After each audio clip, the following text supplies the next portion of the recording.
జాలాది శ్రీనివాసరావు నారాకోడూరు అండి. ఇది దేవరా వెరైటీ అండి. చూడండి ఎంత చిక్కదనం ఉంది కాపు. ఇది కాయ వచ్చేసి చాలా వెయిట్ వస్తుందండి. గింజలు వచ్చేసి 125 నుంచి 135 గింజల దాకా వస్తాయండి. ఇది మంచి కలర్ ఉంటుందండి. కాయ పండిన కాయ చూడండి మంచి కలర్ వస్తుంది.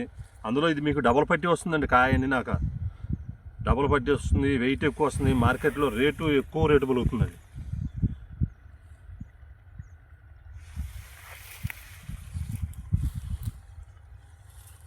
ఇది వచ్చేసి సేబ్రోల్ మండలంలో ఉందండి. నారాకోడూరు సేబ్రోల్ మండలం, నారాకోడూరు గ్రామం, జాలాది శ్రీనివాసరావు చెరువు, ఇండస్ట్రీ వ్యాలీ వారి దేవరా అనే వెరైటీ అండి.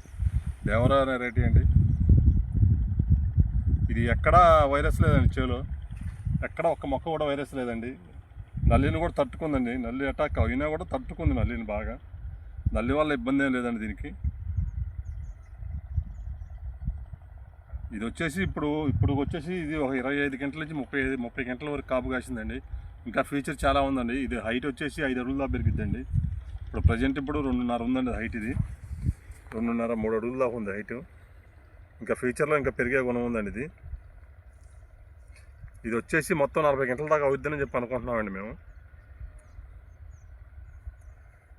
కాయ మంచి వెయిట్ అండి, మంచి వెయిట్, కాయ మంచి కలరు, డబల్ పట్టి వస్తుందండి. మార్కెట్లో ఎక్కువ రేటు పలుకుతుంది. వెయిట్ కూడా మిగిలిన మిర్చికి దీనికి తేడా ఏంటంటే, మిగిలిన ఇప్పుడు 3 కాయలు అయితే ఇది ఒక 2 కాయలు అయితే సరిపోద్దండి. అంత వెయిట్ తేడా వస్తుందండి. ఈ సెగ్మెంట్లో ఉండే వాటికన్నా ఎక్కువ బరువు వస్తుందండి. ఇది మంచి వెయిట్ వస్తుందండి. ఇది నారాకోడూరు గ్రామం అండి. జాలాది శ్రీనివాసరావు గారి పొలంలో ఉండమండి సార్. రైతు సోదరులందరూ దీన్ని గమనించి మీరు నెక్స్ట్ ఇయర్ ఈ విత్తనాన్ని వేసుకోవాల్సిందిగా కోరుతున్నామండి.